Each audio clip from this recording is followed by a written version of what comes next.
You're listening to RTI Audio, powered by Rocky Top Insider.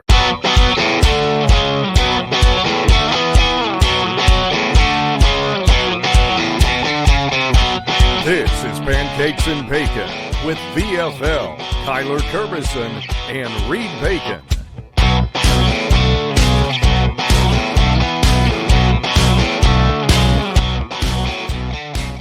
Hello, Vol Nation. Welcome to another episode of Pancakes and Bacon. I'm your host, as always, Kyler Kerbyson, joined with Reed Bacon. We got a great one. There's a lot of stuff that has happened over the past week. Tennessee got a new transfer quarterback. The NFL draft happened. We haven't really gotten a chance to talk about the roster yet. So we got a good one today. We're covering a lot of stuff. First, if you guys are watching, please like, subscribe, hit that notification bell, leave a comment. If you're just listening, rate, review, download, re-download, and then follow us on all social medias. It's all in the links below. So check us out there. Before we jump into all the news that's going on, most importantly, Reed, how are we doing, bud? Yellow, let's go. Tighten up. We're going to be in the Super Bowl next year. He's already sold. Had no idea about Cam. Didn't care about Cam Ward at all last year. Was like, who the hell's Miami? That's a shitty. Now, hey, the next Warren Moon. He's here. He's here. Yeah, we'll get to that in a second. Listen, when your organization is paying the worst tackle in the league the previous year, $85 million, I don't have a lot of faith in that organization. Are you talking about Dan Moore, who we signed? Yeah, I'm talking about that tackle from where was he? The Steelers?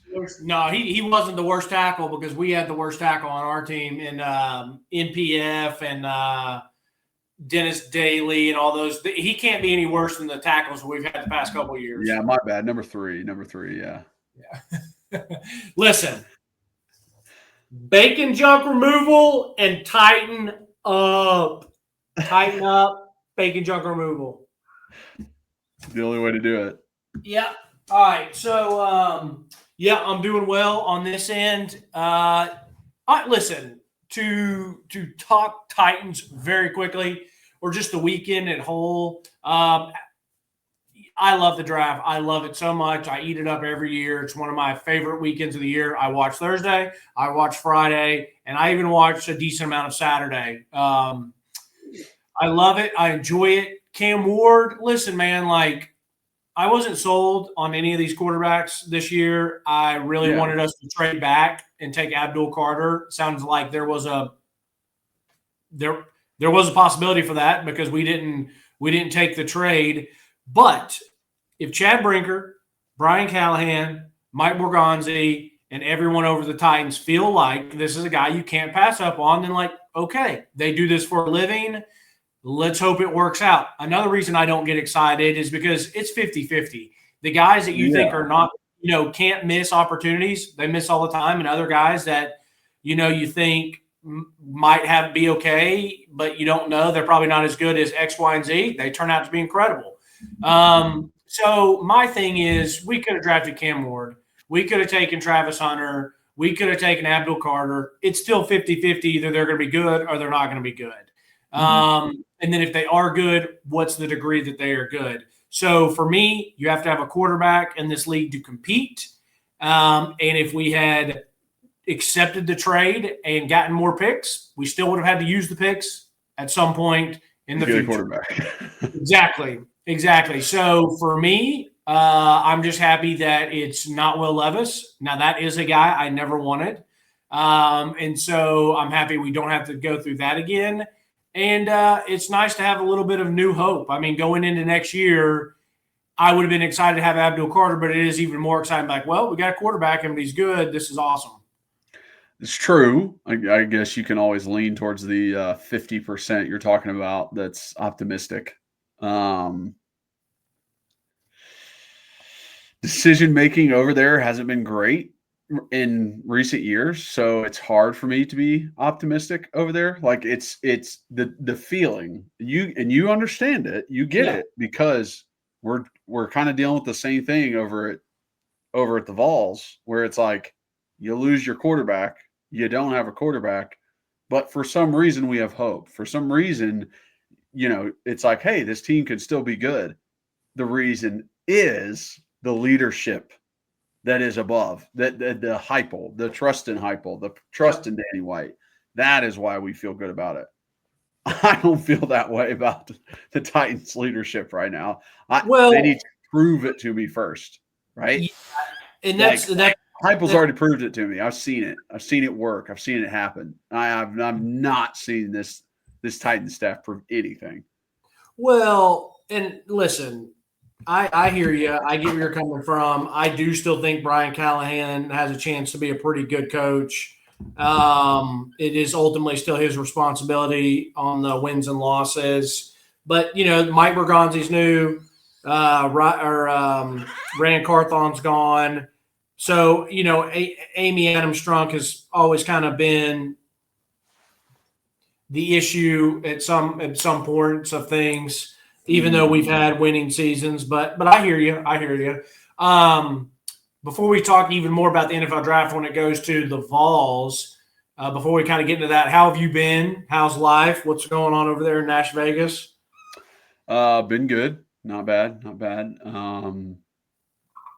Told my wife today, I said, of the list of things that, just add this to the list. Here's a husband, here's a cat dad, here's a project manager, and here's a plumber. Okay. Yeah. I had to cut a little water line, patch it back in, and then move a valve over to control the water to our fridge. And yeah, I mean, you know what? You can pat me on the back. I get it. It's tough to be, have such a great mustache and be such a great husband. But, I'll take that. I'll take that responsibility. I get it. Understand. So, no, today I literally did a project without something going wrong, and it made me feel incredible. Like that's exactly what happened. I was like, I have to start this project, and I always get so nervous on house projects especially when I'm doing it for the first time. And it's like I start it, and I'm like, God, the what if? Like I have to cut this water line. What if I can't fix this before dinner? That's not good. You know what I mean? Like, what if I can't fix this before we have to use water? Then I'm just like literally taking water out of my family's hands. So that nervous going into it, and then the fact that I was able to complete it, no leaks, and we got water. I'm over the moon. I'm over the moon. Yeah, a lot of those household DIY and some of those can be very tricky, and I'm very impressed with the people that can do them. So I'm glad it didn't turn out for a disaster. But so everything else is good though? Yeah, everything else is good. Just absolutely hate doing yard work. It's the bane of my existence. Still don't get like how people are like, yeah, it's cathartic to me. I like getting out there. I like doing the stuff. Every time I'm out there, I'm just like, I hate this. Like, I really don't want to be here. I really don't want to be pulling this. I really don't want to be cutting this again. It's a never ending thing. True. That's what gets me. Yeah. And that is that. So it's funny you say that, because I kind of had that a couple years ago when I was like, dude, mowing, it just never ends. Laundry never ends. I was like, dishwashing never ends. Like, what are we doing here? But I've just gotten used to it now. It's a part of it. But yeah, we did our yard work yesterday too. Got out there, mowed it like a champ. Did a lot of weed whacking besides just outlining the house. Also had to do some other. We had a couple beds, and the monkey grass had gotten out of control. And so yeah, we had a nice yard day. Like I said, I don't mind it. But so I feel for you. I hate that for you that you're not. You listen to music or podcasts? Yeah, no, I'll listen to podcasts or. It doesn't help. Yeah, maybe a YouTube podcast, like it's a podcast I listed on YouTube, like.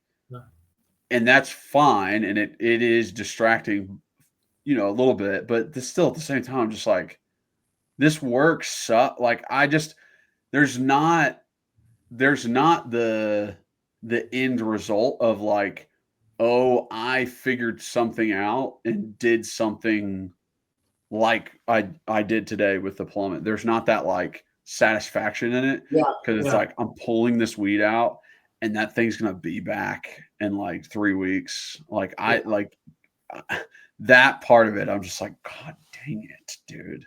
So realistically, at some point in your life, you're going to be having a lawn service.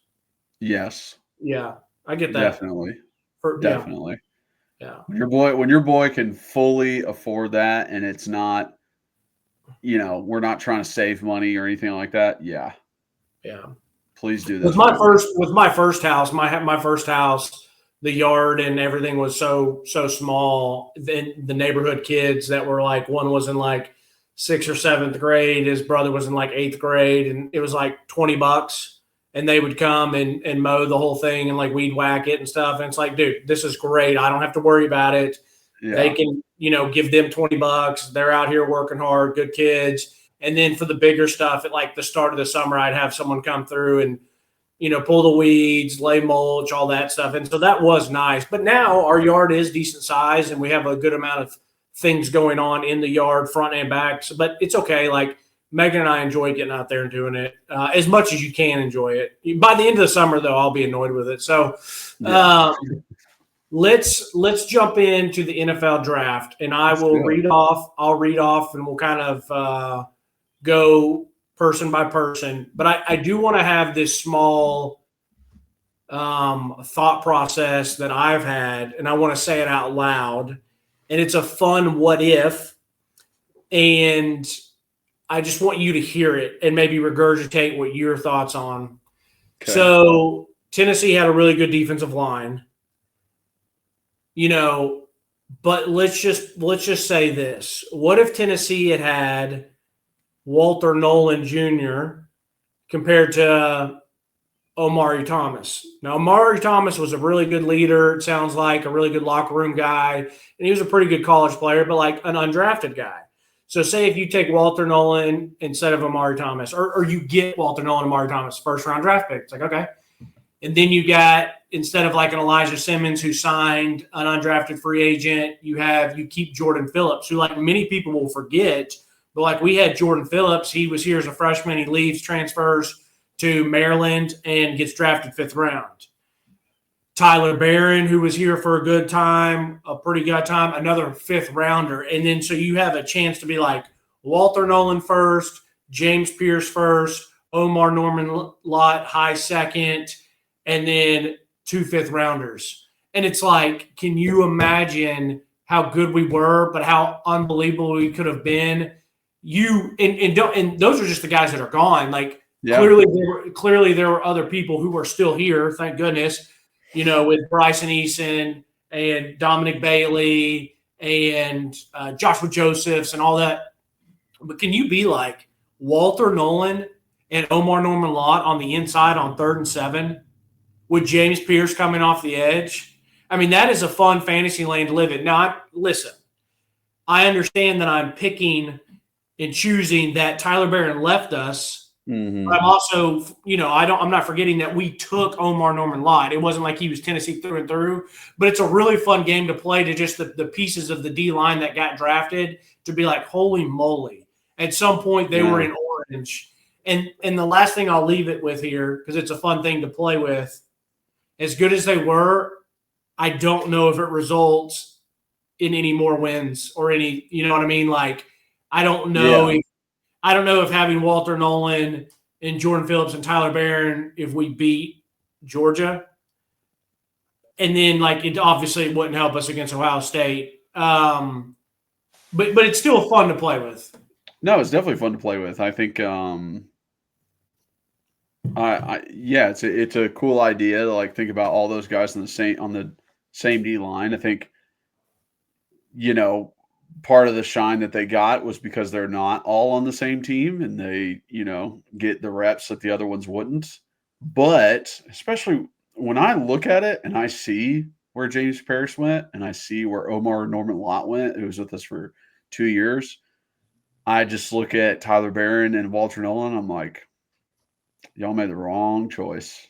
Y'all made the wrong choice. Walter Nolan went first round. I just Walter Nolan is a freak, so I think that's why. But I'm like, especially Tyler Barron, like, dude, if you would have stayed, I think you would have gotten drafted higher. I think there would have been more pub around you. What is Ole Miss compared to Tennessee in football? Like, I don't know. I just look at that stuff like, would have been better. Would have been better for you. Yeah, I think Tyler Barron was about a fifth rounder, no matter where he was, because he's a good college a good college player, really good college player.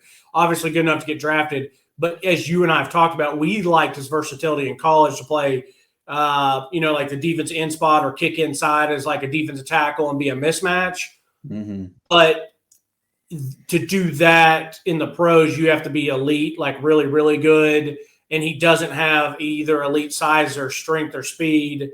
He's just really good all the way around. So I think translation-wise to the league, that's why it's a fifth rounder. Walter Nolan, I mean, I don't think you can say he was wrong. He went to Texas A&M, made money, played pretty well. Went to Ole Miss, made money, played well. I mean, he went 16th overall. I mean, it's hard for me to believe that if he was at Tennessee, he goes any higher there. But yeah, I guess so. He followed the money and still got the reward in the end. Yeah.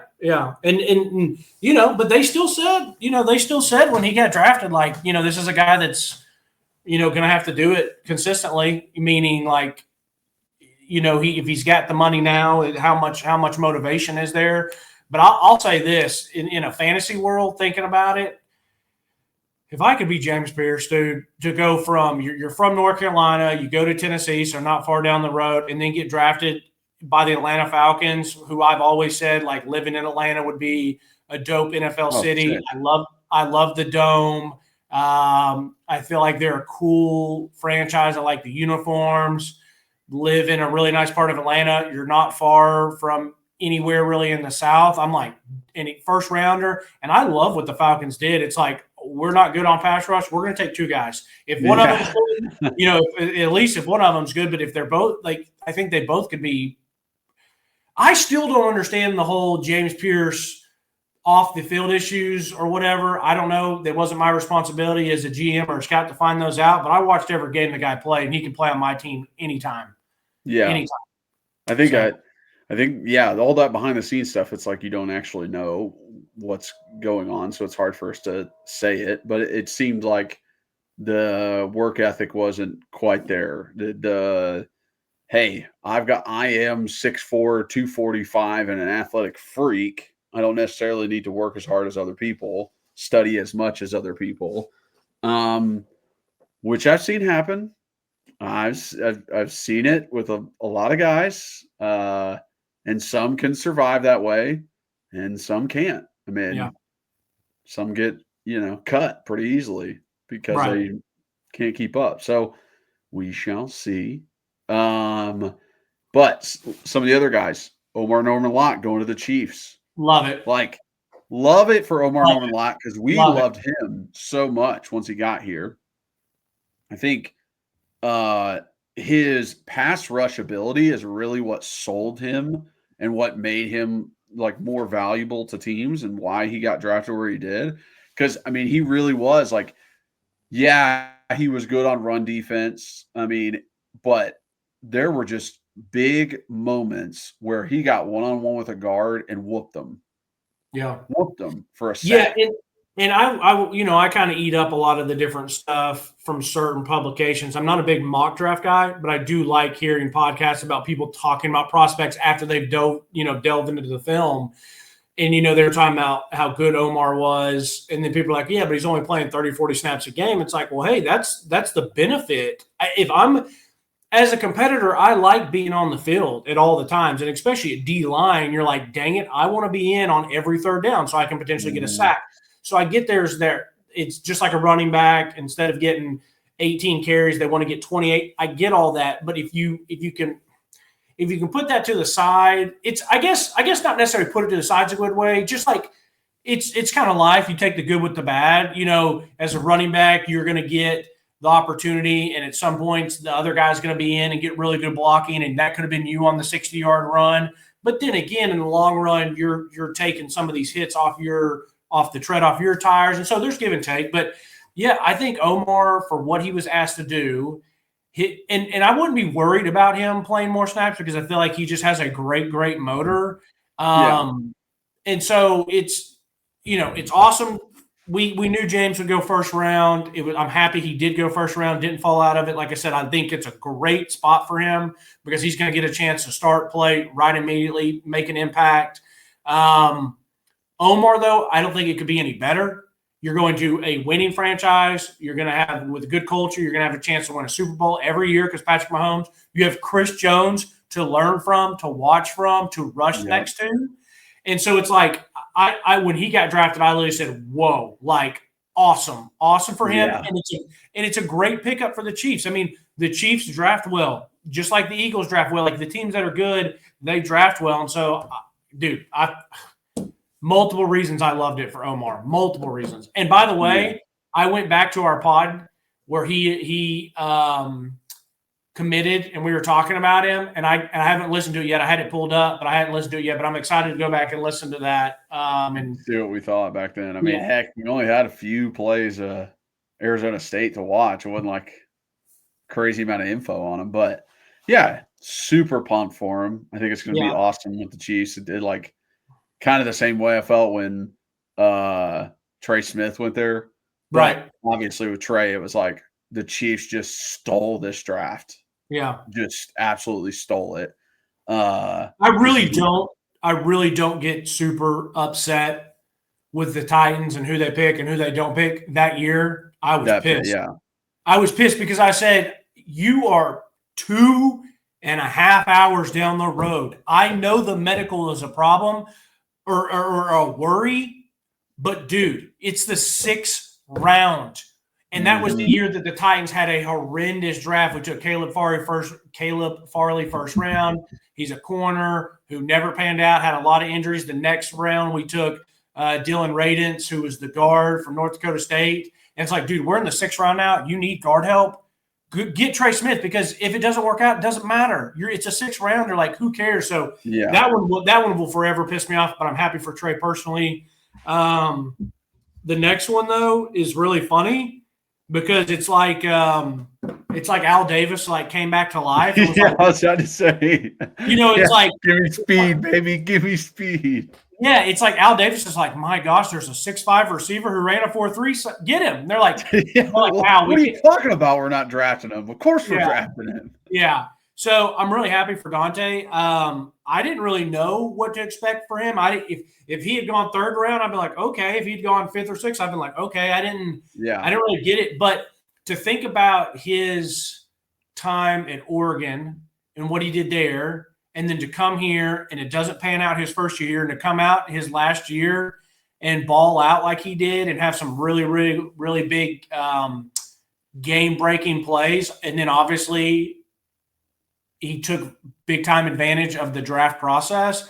I'm really happy for him. And that's another good spot for him. I know the quarterback issue's a little I know you got Geno Smith, but they don't have a lot of receivers, so you should be able to break in. You know what I mean? Yeah. No, I agree. And I feel better about the Raiders because Pete Carroll's there. If that wasn't their coach, I'd be like, I feel kind of bad for Dante. Like, I don't know what he's going into. Yeah. Kind of the way I feel about the next guy, but we'll get there. But yeah, with Dante, it's like, dude, he's a deep ball merchant. This is a guy was number 1 in the country in like average yards per catch on a team that struggled with the deep ball. Yeah. We weren't good with the deep, like Nico was not good with the consistent with the deep ball. And yet Dante Thornton was still that much of a threat. And then he runs a 4.3. It was like, all right. Like, yeah, if I need that guy to run down the field, this is who I want. You didn't think he'd be 4.3, did you? I know. Neither did I. No. And it might just be the way that he runs. He doesn't seem that fast. I mean, he was blowing by dudes on the field, but you didn't think it was 4.3. If someone had made me guess, I'd have been like low 4.5s, high 4.4s would be really good for him. And then he comes out running 4.3, and I'm like, well, damn, Reed, you know what? He did leave everyone. I mean, and he really, really a little. I kind of want to say slept on a little bit. I mean, he maybe had that little. He kind of had that Javonte Payton season where Javonte Payton, every time he looked up, he was just scoring a touchdown. But maybe people talked about Velus Jones more or Brew McCoy more because Brew was the big name coming in at the time. And then this year coming into it, it's Brew, it's Squirrel, and it's like, well, Dante, massive play in the Oklahoma game, the way that game was going and then the way that game ended offensively. If he doesn't do that, then that game might be a little bit more nerve-wracking. Obviously, Vandy, which it's still Vandy, but you had to win that game. You're down 17-0, 2 massive game breaks there. The catch against Alabama, I know Chris had the one in the end zone, but Dante had the one on the deep sideline. Like, Dante had some very, very big clutch plays. Yeah. And so for as little fanfare I feel like he got, I mean, he did some really, really good stuff for us. Yeah, I agree. Yeah. I think, maybe just like the time he was here is maybe why it's not as much. Like, he wasn't here that long, and he got injured in one of the years he was here. So it's like, okay, well, we had him for a little bit, where other guys like Velus Jones, like, those guys are like, oh, you were here for 4 years and kept performing for a long time. Or Velus was here for 3? No, I thought Velus was he here? I thought he was just 1. Or maybe was he? I thought he was just the first year. I felt like he was here longer. No, I think Velus was only here year 1. I think. Because I felt like after his first year, it like wasn't enough for him to. No, I think Velus was 1 year. Javonte Payton was 1 year, but then Ramel Keaton was a couple. Brew was multiple. Jalen was multiple. Yeah, I don't know. That's a weird thing, because like it just makes me. I guess it's just like the plays that they make. Yeah, and what they do really make me feel like they're here longer. Right. Well, I agreed, and I think that the season as a whole has a impact on that too, because this year was not like you've already mentioned it wasn't a big deep threat, big passing threat season like 22 was, or even 21, and so it was more the ground and pound. So there just wasn't as much as that high flying offense. But really happy for Dante. Excited to see how that goes. The next one, round 4, pick 126, Dylan Sampson to the dog pound. You already said you don't know about this one. Mm-hmm. I'm going to let you go first, but I'm going to say I think this is a good fit for him. I mean, the reason I don't know about this one is because of the Browns organization and who they've been and where they've gone and the horrible, horrible decisions they've made, Deshaun Watson being one of them, who's still on the team.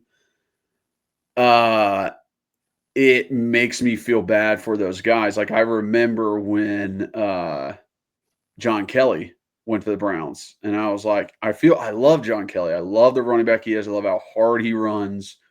I think he can make it in the NFL. And then it's just like, well, he's on the Browns. Like, I don't know if that's going to work. So I personally think that the Browns and their decision-making in this draft were really good. Even though I don't trust that organization, I thought it was a very good idea to trade back and get a 2026 first-round pick.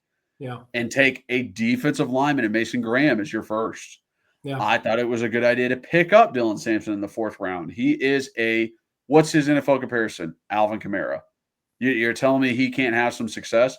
I thought it was a good idea to later round, not in the first, get your quarterback in Dylan Gabriel, see what he can do. He's been in, I don't know, 4 or 5 different offenses in college. Like, he's just bounced around everywhere. And it's like, this guy's got experience. We've seen him win a lot. Okay, let's give him a shot. We got a deep quarterback room. So I thought like their decisions on who they picked were good. I just don't know if the Browns can ever get out of the Browns' way and get, where you want to be. And dude, I have to parlay this in there, but the fact that Shedeur Sanders got drafted to the Browns in the 5th round, when people say the NFL is rigged, this is the part where I laugh and say, I think the NFL is rigged. Like, I think those owners, all 32 of them, saw those Dion interviews. Dion going, nah, there's places we ain't going. And we're going to pick what we want. And my guys are going in the first 5 picks. Then all of them next meeting, they got together and said, fuck him for saying that shit. Like, we control this. He does not control this. And they literally were like, nobody pick him. Pick somebody else. You know what? Hey, Jimmy, you're going to take him because you're the worst franchise we got. And you know exactly who he was talking about. He was talking about you specifically and not going where you are. You know that. All 32 of them dudes knew exactly the teams he was talking about. And Cleveland was top of the fucking list. Top of the fucking list. Jimmy knows that shit. He knows when people were coming like, I don't want to go there. It's freaking Cleveland, dude. You guys have been bad for a long time. I mean, there's no way that he ends up with the exact team that they're talking about not ending up with in the 5th round. All those other teams passed on him so much. There were so many quarterbacks taken before him. That was so personal. That was so personal, dude. Yeah, so I hope you don't actually believe that the NFL is rigged because that's crazy talk and think or whatever. I don't believe the NFL is rigged. I think it would be the most difficult thing in the world ever to pick a fucking winner of a football game. I don't think the NFL is rigged. But by God, do I think 32 billionaires are the most prideful people in the world and will fuck over someone who thinks that they have control over them? Yeah, I do. I think they will really take it personally and make something happen. This isn't changing the NFL that Shedeur Sanders went to the Cleveland Browns in the 5th round instead of some other team in any of the other rounds. That's not changing who's going to win the Super Bowl. But what it does do is the homeowners just give him a big old right to Dion and being like, you do not control this. This is our league. Yeah, no, now that's something I could see. Like a bunch of owners are like, dude, screw this guy, saying basically everything that you said, and like, hey, we're going to make sure we don't pick him. But the thing about that is, and I don't want to get into this whole Shedeur thing. I feel like I've heard his name a million times. I was walking around the house yesterday just jokingly going, Shedeur, Shedeur, Shedeur. Because it's like his name was mentioned after every pick. I mean, it was brutal and it's obnoxious. And then I hate the people that are talking about, oh, it's race this, it's race that. I'm like, no, dude. I used to get annoyed when we were like Tebow. You know what I mean? It's like it's so annoying, but those owners would not say that if they thought that he could help their team win. And so that's the biggest issue to all this is like they don't think that he's as good as the media makes him. He's not a freaking Heisman winner. He didn't lead his team to a conference championship. He didn't make it to the playoffs. Yeah, he had a good year. But there's not a lot of weight behind that. In no way, shape, or form do I think it's a race thing. I see people bringing up well, Baker Mayfield was cocky. Well, Johnny Manziel was cocky. Both of those guys won Heismans. Those guys were in college football playoffs. Those guys were, incredible guys on their teams. Johnny wasn't a college football playoff, but no, I know what you mean though. I they also didn't blatantly come out and say, I ain't playing for people. That's the main point. You came out and said, I ain't going where I don't want to go. You're not bigger than us, dude. Yeah. No, agreed. That's the thing with all this coming out is that they just mishandled their whole off-season / draft process with interviews and everything, thinking that he's top 5. It's like every year there's a couple guys that can potentially not go work out, say, hey, I'm only going to go visit the top 5 or the top 3 or the top 7 because that's where I'm going to go. It makes no sense for me to go meet the 20th. There's guys that do that in a professional manner. Like this year, it would have been Cam Ward that could have done that, Travis Hunter, and Abdul Carter. And that's basically it. Years past, Trevor Lawrence could have done it, or Jameis Winston could have done it, or whoever else. Whatever these quarterbacks that went number 1 overall, they could do that. But it's like either Shedeur and Dion were getting told a bunch of stuff and they believed it, and they're just morons and just ego and think whatever. But yeah, that's the thing about it. They basically went, it was like full Nico and full Nick Iamaleava. It's like they thought that they were bigger and that they were better and that they could determine stuff, and then they quickly get shown like no one's bigger than the University of Tennessee, no one's bigger than the shield of the NFL. And so back to Dylan. Weird to say this, and I have a soft spot in my heart for the Browns because I love their fans and how dedicated they are, and I think Stefanski's a good coach. I agree. They put together like some pretty good rosters, and I think they've done a good job on like offense and defensive line. Some of the receivers have been fine. I think they've had good defenses, but then I feel like, the quarterback thing has been just an absolute nightmare and disaster. But I do think some of that is Jimmy, like not allowing football guys to do football stuff. And so even when you go to Deshaun Watson, and Deshaun Watson, I thought, was a good quarterback when he was in Houston. I do think that there was a little bit of overhype, but it was more of like the physical tools. He can make the throws. He's athletic. But then once everything starts to happen, you start hearing multiple things of like they had to run Clemson's offense. Bill O'Brien had to run Clemson's offense, and he didn't really know how to pick up certain offenses, and he was really using more of his athletic ability compared to playing the position of quarterback. But then, and I don't remember in the timeline of like he's a free agent, he can pick where he wants to go, all these teams doing anything they can because this is like one of the first times a top 10 or 15 quarterbacks on the free market. I get, and in a weird way, I respect what the Haslams did and what the Browns did to be like, we've been terrible at quarterback for all these years. This is our chance to ride it. If we got to do something that no one's ever done and give a fully guaranteed, we need to do it because we're sick of having the jerseys walking around the stadium with the 30 things ever. But the reason that I think and how stupid it was is because they clearly didn't do their homework on Deshaun Watson as a football player and obviously as a person with all the stuff going on. So that's why I have this, like, I want to like the Browns and want them to win for their fans, but I struggle with, like, the Haslam's given obviously a clearly bad person all this money. And to finish, I feel like yesterday the reports are coming out that, like, Jimmy stepped in and said, hey, we're taking him because when you see Stefanski and the GM sitting there after they put the card in, they were just like, you know what I mean? They clearly had taken their quarterback that they wanted. Yeah. But then you hear that Jimmy was buddy-buddy with Dion and Shedeur. And then I think they said that one of Dion's teammates when he was at the 49ers is now the quarterback coach. And so that stuff happens. Like, they're going to do a friendly, like, hey, we'll take your kid. You know what I mean? Yeah, I think the thing about the Deshaun Watson is, like, you weren't competing with anybody. Like, the Browns, you weren't competing with another team to pay $230 million guaranteed. No, another team wasn't going to do that. That's the point. You went overboard. They went way overboard what they needed to.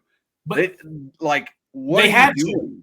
They had to do that because he was going to go. The reports at the time were the teams that were interested were the Panthers, the Falcons, and the Browns, but he wasn't interested in the Browns, and he was really interested in Atlanta because I guess that's where he's from, or he thought the team was better, or he thought the program was better. And so he, like, met with Cleveland, was like, hey, I'm good, thanks. And then Cleveland's like, if we want to try to get him, no one is stupid enough to do this. So, like, if we guarantee it, like, he'll come back. And so when they call him and, like, hey, you want 230 or 240, like, we'll guarantee it all, that's why he went there. It's a reported thing. That's the only reason they got in play and were able to sign him because they gave him all the money guaranteed. That's why they did it. I mean, were the Panthers and the Falcons really going to sign Deshaun? Yes. Yeah. That's why the Browns had to do it. I just don't. I mean, because it was also something that had never been done before and had reset the quarterback market to where you have to pay every other quarterback after him more money because every other quarterback after him is better than him, has done more than him. Like every other owner was like, what the hell are you doing, dude? Well, Like, they didn't. No, everyone was worried about that, but everyone was trying to say after this, are we going to see fully guaranteed contracts? And people were like, no, the Browns are so stupid that like this is a one-off. This is not going to change how business is done in the NFL. So yeah, I mean, it's but obviously the Browns are stupid. So it's like yeah, what yeah. you're explaining to me is that the Browns are stupid. That's what's going on. Yet you're like, I get why they made the decision. No, I don't get it. Like, I just think it was a horrible decision. Well, hindsight 2020 now is like it is a terrible decision. But if you want to try to end 20 years of no quarterback play and you think that you have a chance to go and get one of the better quarterbacks and up and coming quarterbacks, then you do what you got to do. So, like, I appreciate that they took a swing and miss, and I appreciate that the Haslams have come out recently and be like, yeah, we swung and we missed. It was a terrible hire. Back to this about Dylan, I get your point of, like, you hate it for Dylan because they're just not ever going to be winners. They're going to be losers or best 8-8. But I like it for him because I like Stefanski as the offensive coach. He's got Quinshon Junkin, who's a really good running back, with him there. So those two is a doubleheader. They've been a good running team. I mean, with Nick Chubb, and Kareem Hunt back in the day, like they put up some numbers. So is he going to have the team success we would want for him? No, but I think it's a really good spot for him to have personal success. Okay. I mean, I don't disagree. I like the coach. I like the history of running the football there. So if they've ever had any success at Cleveland, it's running backs. Yeah. I mean, so I get it. Yeah. All right. So the next ones we have Omari Thomas is getting a shot with the Saints. Then you have Elijah Simmons with the Cardinals and Will Brooks to Neyland and Tennessee West, Kansas City Chiefs. I would say potentially love all three of these for these guys. I think for Omari, the Saints is a really good opportunity for him. They're not loaded on the D-line. Their best D-lineman, and Cam Jordan, is older. He's an edge player. So he's like a great guy to learn from and watch, but there's not any other really good D-lineman. Maybe he goes and has a Shy Tuttle type career down there where Shy Tuttle went down there and played with him for 3 or 4 or 5 years as a rotational piece, made some money. So that's my opinion on that one. Yeah, Elijah I think Omari is big enough and strong enough and fast enough to make a name and play a few years in the NFL for sure. Yeah. Elijah Simmons, do I see him necessarily making the roster? Maybe, because of his size and strength, and he's just a different type of player. Do I see him making a decently long career? No, because he never did it for me at Tennessee, so I don't know why I should have faith in him doing it there. But another spot that on D-line, there's not any guys that you would think like, oh, he's buried on the depth chart. Like, it's a good spot for him to go and try to compete. And then lastly, man, the Kansas City Chiefs have done a really, really good job in their defensive backfield for probably the past 5, 6, 7, 8, 9 years.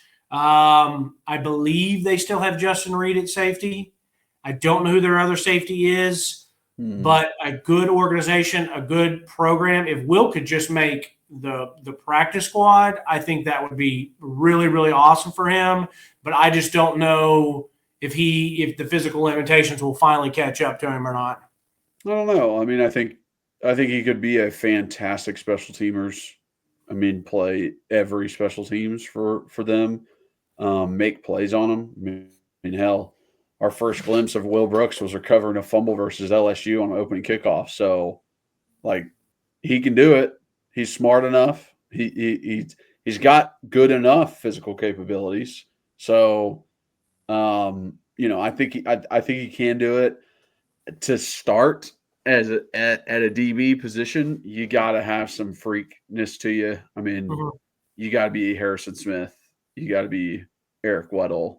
Like, there's just not a lot of our complexion back there. So, but I like it too. I like it when our guys go to teams that are successful and that will be successful in the future because of how they're run.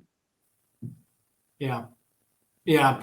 Well, I'm excited for those guys. See what they can potentially do. I think there were all some really, really good landing spots for either, like I said, team and personal success, or at least just personal success. Okay.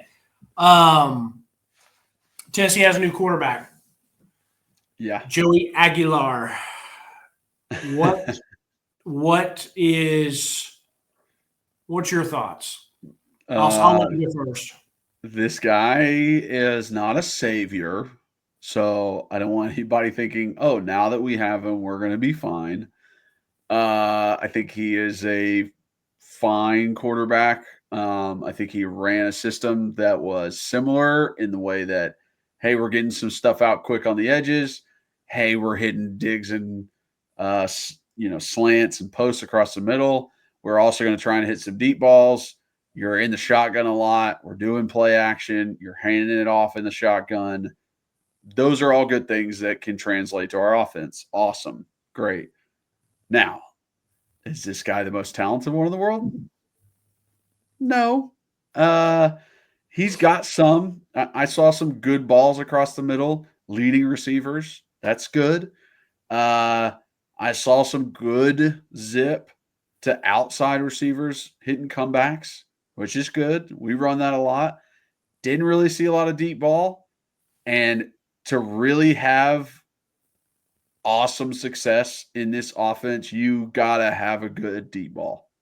You got to. You have to have a really, really good deep ball. And this, all I see this is a third person in the quarterback room for the competition. That's what I see. I'm like, Joey, you are not coming here to start. You are coming here to compete against Merklinger. Like, that's what's happening. We'll see what you can do. Hopefully, you can compete your butt off, get better at what you do, improve, and make a difference. But I don't know that yet. Okay.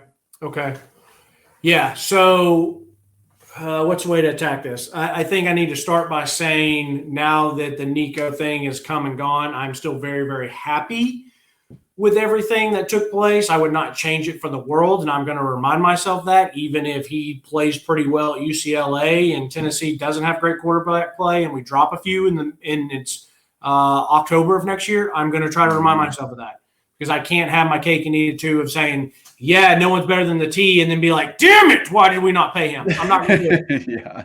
I'm not going to do it. I'm not going to do it. And I truly don't think, even if we went 6-6 and he went out there and won the Heisman, that I would ever be like, I don't think there's anything that can really happen for me to be like, we should have paid someone and picked them over the T. Yeah.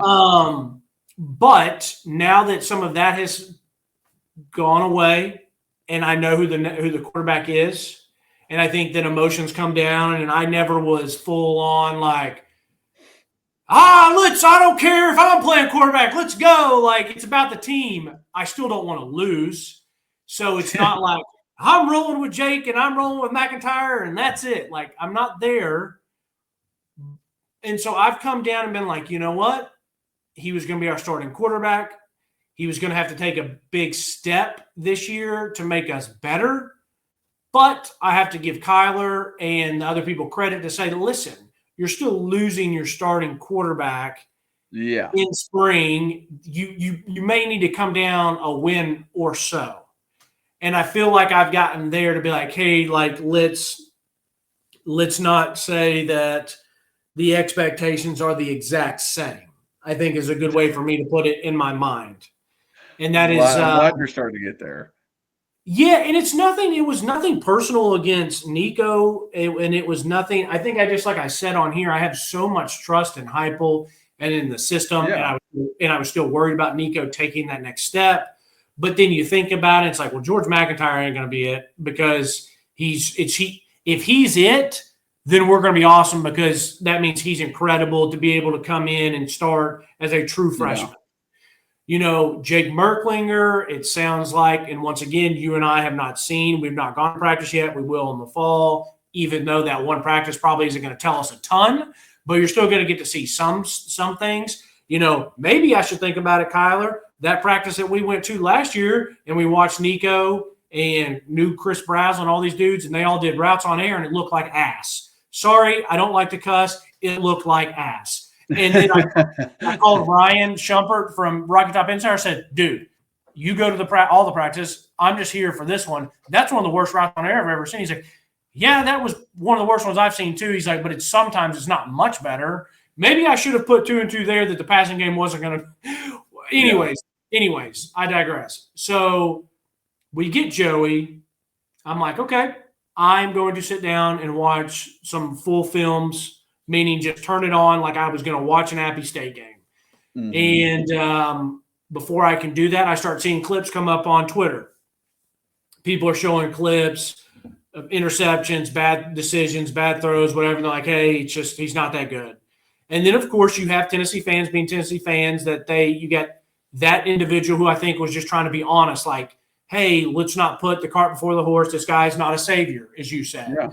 But then you got other people that are like Tennessee fans, hey, you're orange. We love you now. And they're like, but there's some truth to it to say, hey, like, he's not here yet. He's not in Heupel's system yet. He was playing with Appy State. Let's give him a chance. I'm not saying I'm not going to give him a chance. But I see the both sides of it. So some people are saying, oh, he sucks. He's Jared Garrettano 2.0. Other people are defending him. So I'm like, I'm not going to pay attention to all that. I'm still going in full focus. I want to create my own opinion. I watched it, and maybe it's the official Kyler Kerberson motto of it's never as bad as you think. It's never as good as you think. Because I was watching it, and there were some things that I really liked. And then there was some stuff that I was like, yeah, that's not a great throw. That's, whether it was a bad decision or just not an actual good throw where it was an incompletion. But there were still times like I watch and, hey, there's a 3rd and 12. He makes a really quick decision to go to the slot receiver, and the safety's playing way off coverage. It's 3rd and 12. The safety's at 3rd and 15. He hits his receiver on probably about 10-yard lines. The guy makes him miss. He gets a first down on 3rd and 12. I'm like, that's nice. I like to see that, a quick, decisive decision that you don't necessarily think you're going to get on 3rd and 12, and you get the first. Okay, that's nice. Then you see a little play action, quick slant. Guy drops it, but it hit him right in the hands. I'm like, that's not Joey's fault. I'm like, but those are some things I like. Then you see, then it's a roller coaster ride, and it's like really good throw here, bad throw here, really good throw here, maybe not a great bad throw there. And then I saw a couple of deep throws. He had a guy that was open, and he threw it deep, and I just said, please don't be an overthrow. It wasn't an overthrow. It was a little bit of an underthrow. I actually thought that there could have been some PI, but it's App State getting blown out at Clemson. The refs probably aren't going to call it. He had another shot against the left side. I thought it was a really good throw, and this one was definitely PI, and they didn't throw it. And so I'm like, I just go back to what I've seen the past 2 years, Kyler, and I just think this guy is going to throw it when it needs to be thrown, and he's at least going to take chances and take shots. Does that mean I want him throwing a bunch of picks? No. I want a quarterback that when Heupel designs it and he's there, the guy actually lets it go, compared to Joe Milton sitting there holding it, whether Joe was not seeing it quick enough, he was waiting for something better or deeper down the field, or he just panicked. Whether Nico was waiting for something more, panicked, didn't see it, whatever the case may be. I do feel like Joey is going to make the decisions correctly and in a timely manner. I just don't know when he throws it if it's going to be a good throw or maybe low or not super catchable. But from what I saw, I was like, I don't think he's bad stretch or bad at all. I mean, like you said, he's not going to be incredible, but I definitely don't think he sucks. And I definitely think he could have some really, really good moments for Tennessee. And I'm excited to see our offense with a quarterback that will actually let it go. Yeah. There were times where Nico wouldn't let it go because he didn't want to throw a pick. And people wanted to say Nico didn't have offensive line or Joe didn't have offensive line. And you and I sat and watched it where it's like, no, there are guys open and they are not letting it rip. And they are holding it. And then it looks like they're taking a sack or they don't have guys wide open. And I think Joey will throw it when it's there. It's probably going to be a pretty entertaining and roller coaster ride with Joey because, like I said, he's going to do some awesome stuff, and then he's going to be a little boneheaded. But let me remind you, and I'll wrap this up. You and I started watching Heupel in his first year, 2021. And then we see him in 2022. But really, in 2021, we're like, holy crap. Like a third and 16 is not that big, or a second 16 is not that big of a deal. Mm-hmm. You get a nice run on first down, you go and it's 2nd and 3, but then you get a holding call. Now you're 2nd and 13. Oh, we just hit a deep pitch, first down. We hit a deep dig, first down. And so I'm sitting there thinking, if we just go back to that compared to holding the ball, overthrowing things, doing that, then you get my point there. You kind of get I feel like Joey. What's the best way to put this? 21 and 22, it was, we're going fast. We're hitting big shots. Oh, that was an incompletion. Or, oh, what are we doing? There's a holding. Oh, it doesn't matter because we get it right back the next play with this high power, high tempo offense. It just never felt like there was a down and distance that we couldn't get. Well, the past 2 years, I felt like we were like, we ain't getting this. Joe's going to overthrow it, or he's not going to hit it. Nico's not going to throw it, not going to hit it. I feel like Joey is at least going to give the opportunity there. And the last thing I will say about it is he's never been coached by Josh Heupel. And I'm not knocking anyone else that he's played for because I don't know him, but I know how good Josh Heupel is, and I know how good of offensive he can be. And so I feel like that has to account for something. Has to. And the people he's going to be playing with are going to be better than the people he played at Appy State. The defense that he's going to have is going to be better than anyone. I mean, the Clemson game I'm watching, they're down 28-0 in a blink of an eye. Well, what is that? How does that affect a quarterback?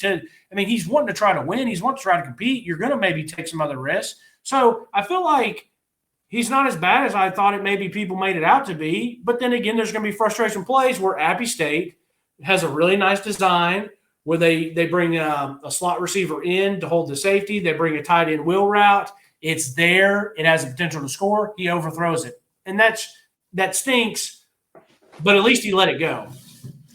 Yeah, at least he let it go. Yeah, sure.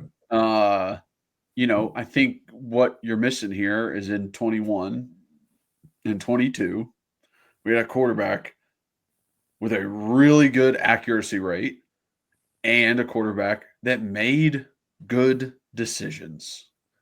Joe Milton made horrible decisions. He threw it to the wrong guy. He would pull the ball when he was supposed to hand it off. He would take it when he was supposed to pitch it. He just didn't make good decisions. Nico, with all of his talent, at times didn't make good decisions. Ran out of bounds when the game is on the line. Throws a stupid interception while he's scrambling across his body while a guy's in his face versus Alabama as we're going into the red zone. Some stupid decisions. So in order to have success in Heupel's offense, you got to make the right decisions.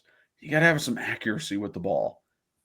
Can Joey do that? I'm sure that he can. I don't know if he will, though. I don't know if he's going to get there, but something's got to happen out there on the field. Heupel can only set up the play so well. And, Nico's family trying to come out and say it's because of the offense. That's why we're leaving, because the offense doesn't prepare us for what we want, right? Or get us right for what we want. Well, dude, then that's you saying that this offense is simple and you couldn't have success with it. So What does that say about you? This is an offense where you need to read the first two things that happen and be able to figure out it's cover 2, it's cover 3, it's man. The linebacker is going to be here. I have 2 routes that are working together. There is one defender who is going to have to pick between the 2 routes. Whichever one he picks, you go to the other one. That's in our offense. It's so in our offense, we've seen multiple times where guys on the other side of the field don't even move off the ball. It is literally only the right side of the field the quarterback's looking at. and he's only reading one dude over there.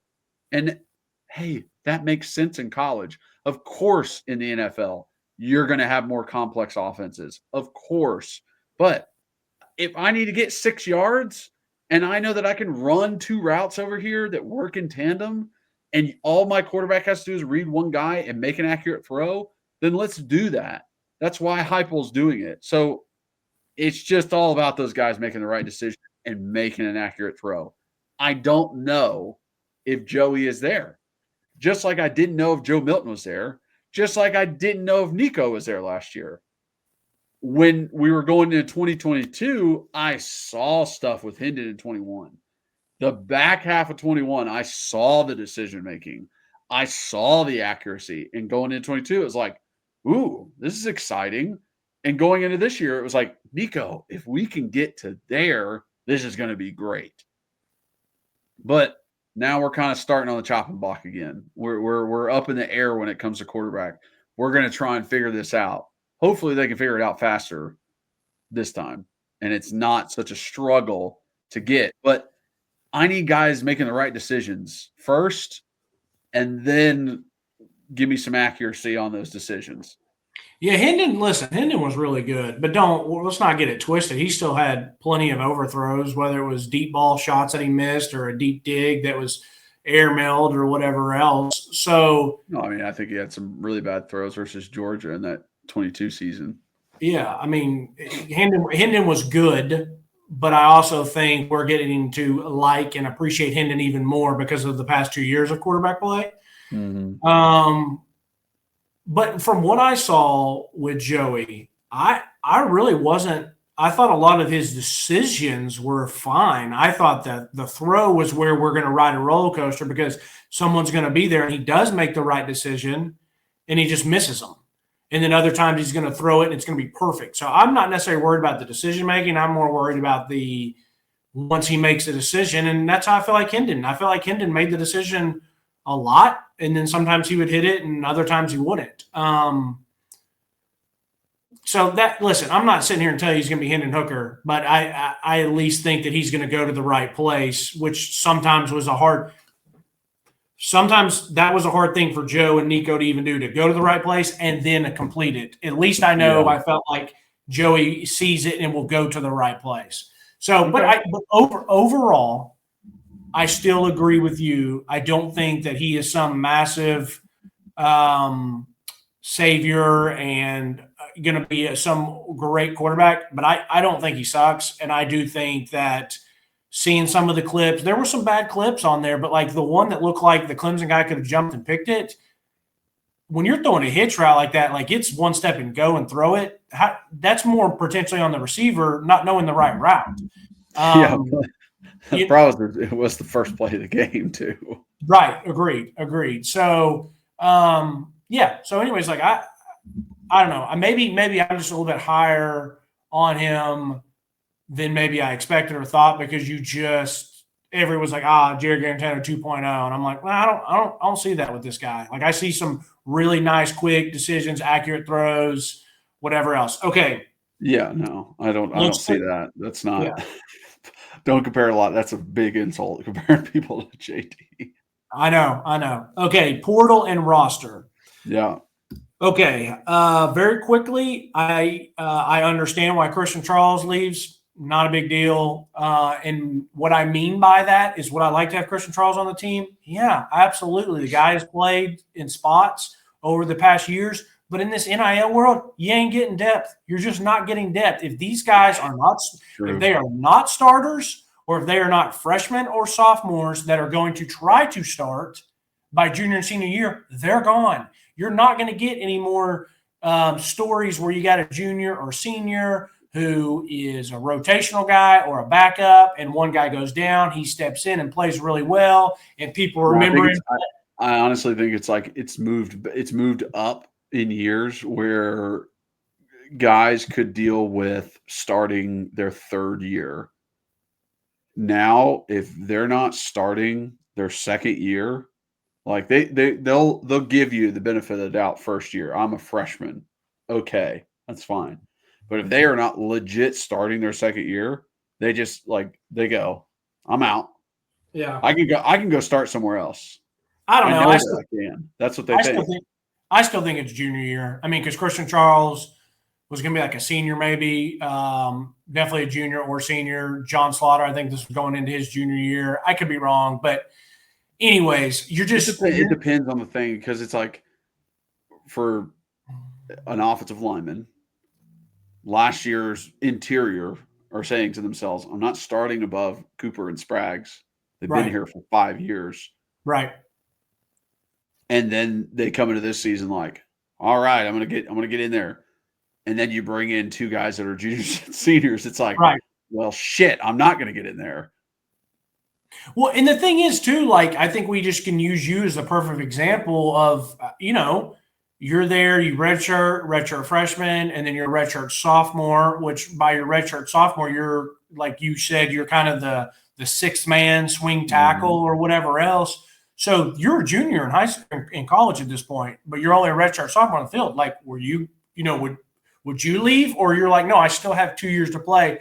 I hope that people will still look at it as in like, I want to be starting by my last 2 years. But as I was saying, starting all this, you're just not going to see that story anymore where it's like, oh, you got Ollie Lane. He's a local kid from Gibbs, and he might not be starting, but the starting guard goes down and Ollie steps in against Kentucky and plays really well. Like, and then people remember that. It's like, no, you're not going to remember that anymore because Ollie's going to be playing in Maryland.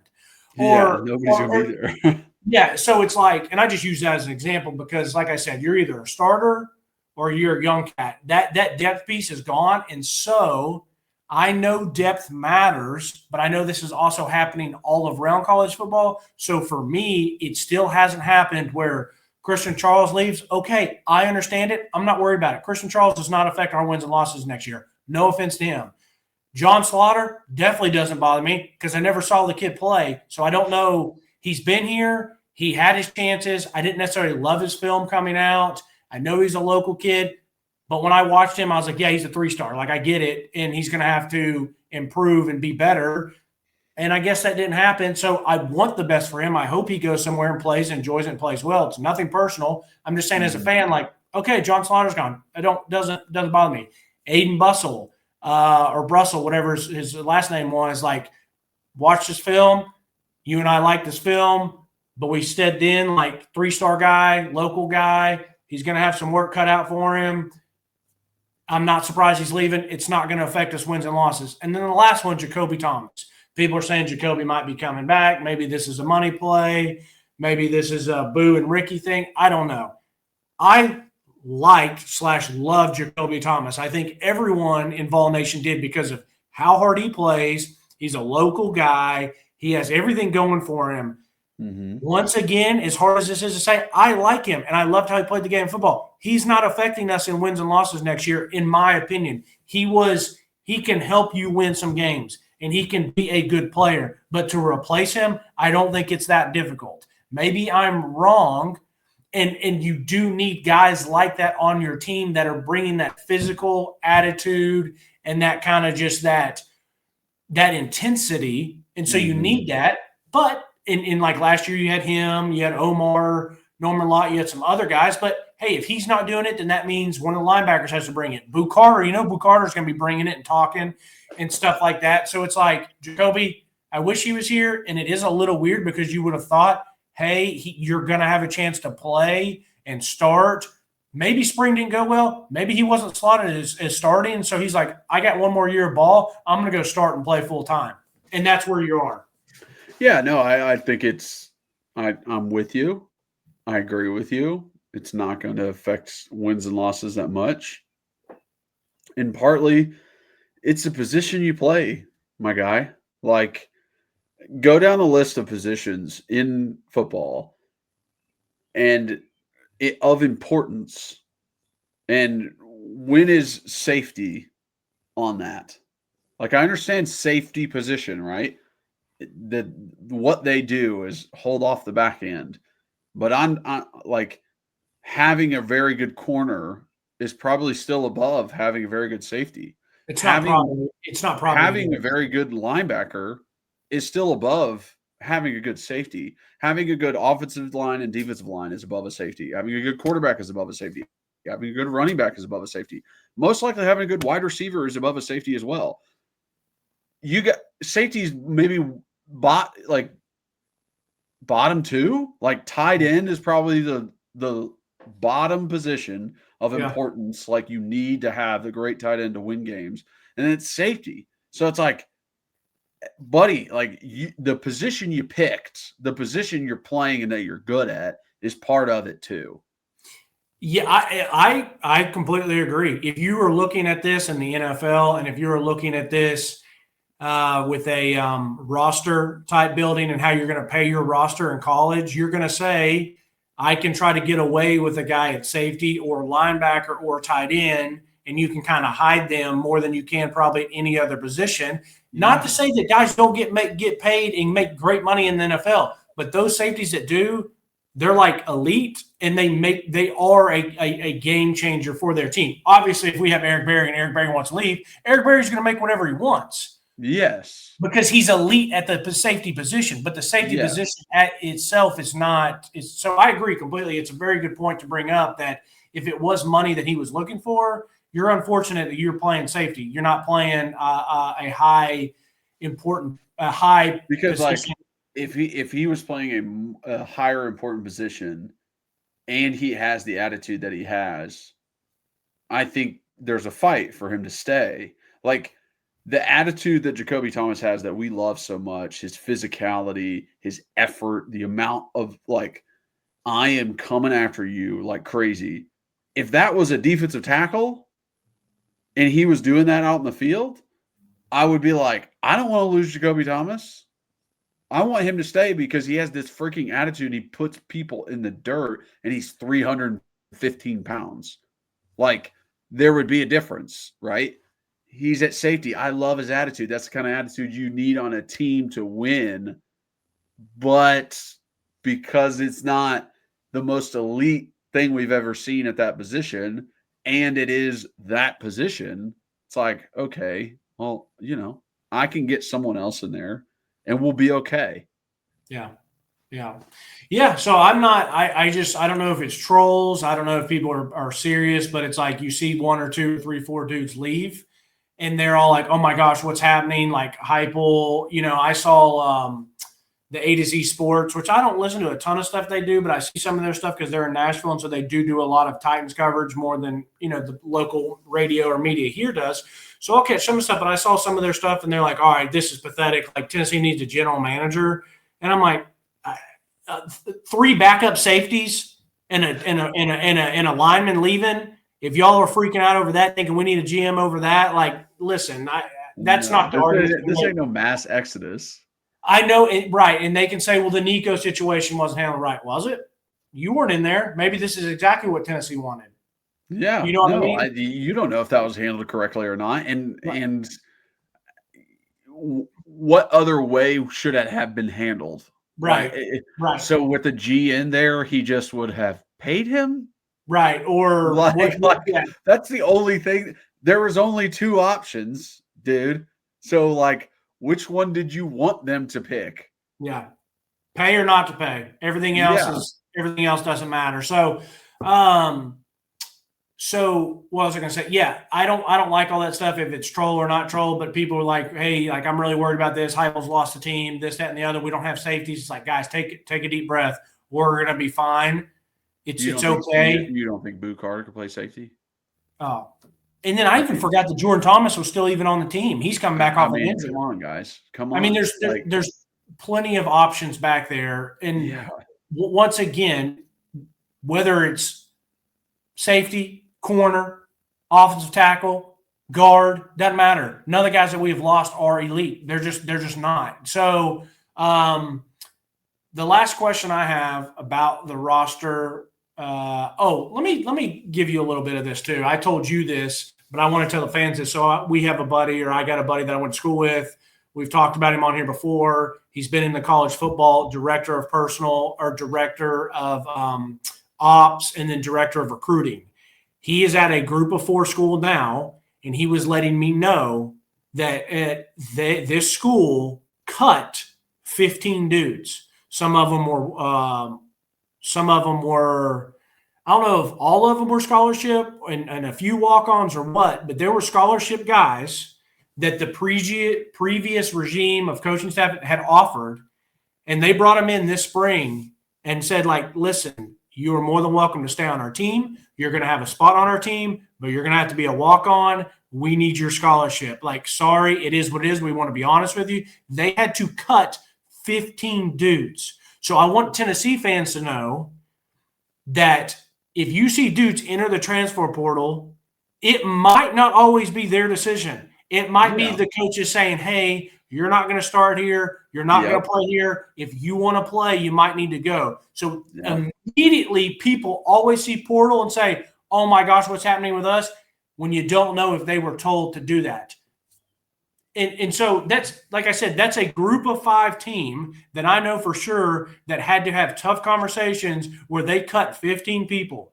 And that group of 5 team or group of 4 team, whatever they are now, whatever, a lower, like they're not in the Big Ten or SEC, or ACC, but it's like they're only getting to pay 7 dudes on offense. They have such a small amount of money. They're paying 7 dudes on offense and probably 6 or 7 on defense. Yeah. So, it's also like now that this has turned into an NFL kind of scheme, hey, what needs do we have as a team? Okay, what position do we have too many people? I mean, it happens. It happened when I was in the NFL where guys got hurt in the wide receiver room and they needed to sign more wide receivers. So they cut offensive linemen because we had plenty. Okay. Yeah. So they could sign more wide receivers because they didn't have any. And it was like, who the hell's going to be on kickoff and kickoff return? Not just who's going to be number 3, who the hell's going to be on our special teams, because an offensive lineman can't play special teams. He can't run down there as a gunner on punt, but a wide receiver can. Yeah. So it's like, sometimes that's the difference. Hey, we need to go in the portal and find a running back. What position do we have too many guys at that's oversaturated and all of them aren't going to play? Safety. Okay, well, go tell those guys that they should look elsewhere. Yeah, and that can happen. Yeah, and it's because if you've got too many of them and you need that scholarship or you need that NIL money, I mean. So I truly don't get worried about that. We've never lost anyone that I've been, worried about or over the moon about. And it'll probably happen at some point. But it hasn't yet because I still believe that Tennessee's going to pay the people they want to keep.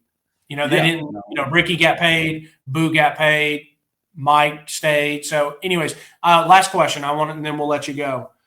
I've talked about the roster. I think the roster's fine, pretty fine overall. Like, I think receiver will be okay. Running backs will be fine. Defense, I'm not super worried about. But offensively, Cooper Mays was a big fan favorite, someone that we talked about, who's a good center. But as an offensive lineman, in your opinion, isn't center probably the easiest one to replace, at least physically?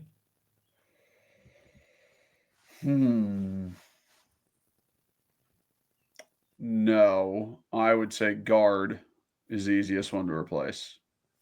Physically?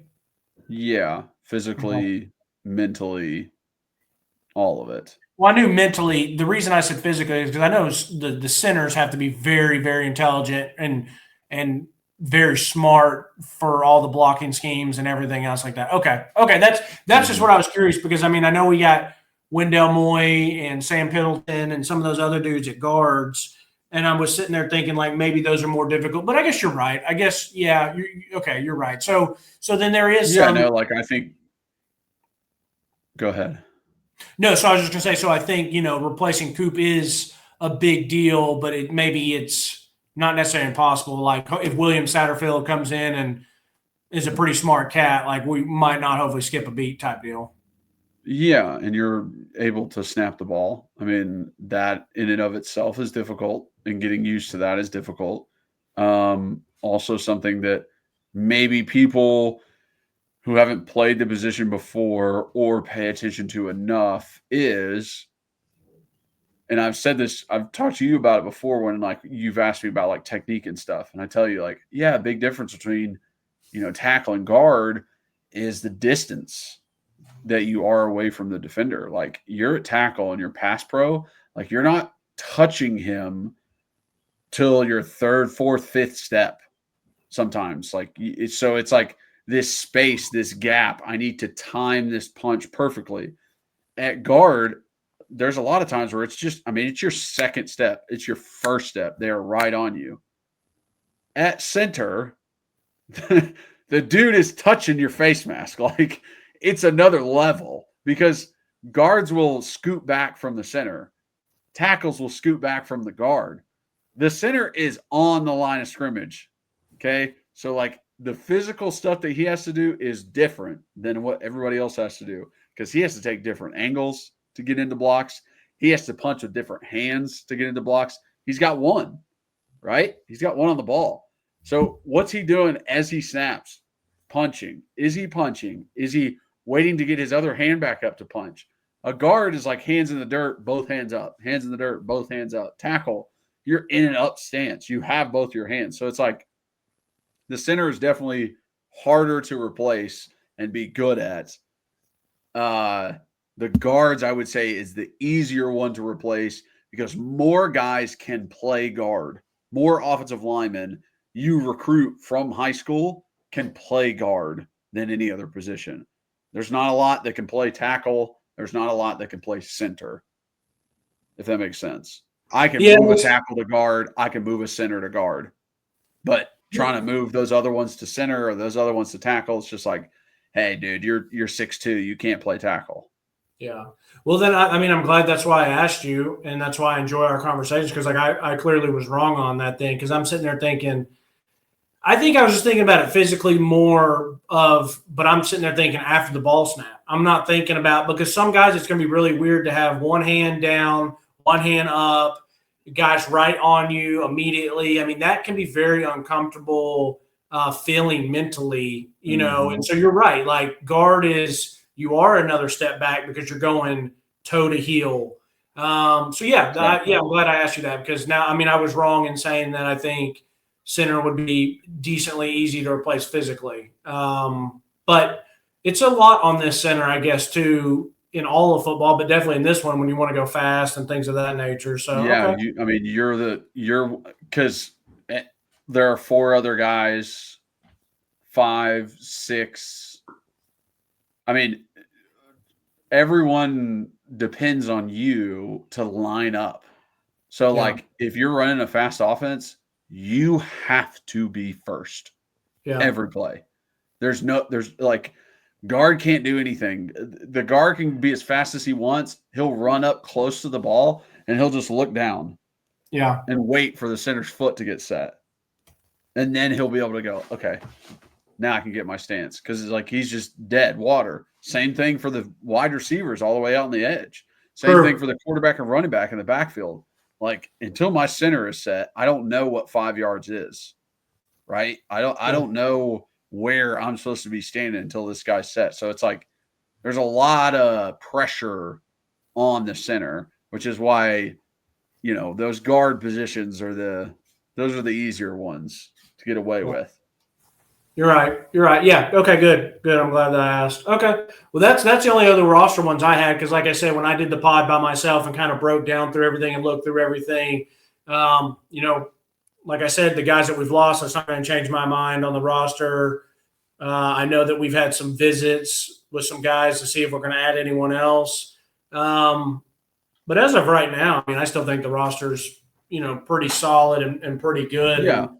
I think it's solid. I think we took a hit just losing our starting quarterback. I think the expectations are a little lower. And, it's not the same as last year where it was you have Georgia and then you had LSU, Bama, Florida, Kentucky, Tennessee, South Carolina was in that conversation before the season started where it's like, well, who else is going to be up there at the top? LSU, like who else is going to be there? Because it was new coaches at places, new quarterbacks at places, what was going to happen. Georgia was like the only consistent one beginning of last year. Now I think because you lose your quarterback, you're kind of taken out of that conversation. I think that upper tier right now is not necessarily including Tennessee. Yeah. So yeah, it's a good point. Yeah, it's true. It's a good point. I just have to take my frustration with Nico, and that's not even. I'm not talking about the frustration of him leaving. I'm talking about like, listen, I didn't see it last year, and so I have to take that out of account, because if I take that out of account, it's like, dude, he was still a starter. He was still going to be a starter. Like, he's a starter for a reason, whether you thought he was a little overrated or not, whatever. Yeah. But anyways, all right, good pod. I enjoyed it. I'm glad we got to talk about it. All right, brother. I'll see you later. Okay, thank you guys so much for watching and listening. If you are watching, please like, subscribe, hit that notification bell, leave a comment. Absolutely love the comments. If you're just listening, rate, review, download, re-download, follow us on all those listening platforms.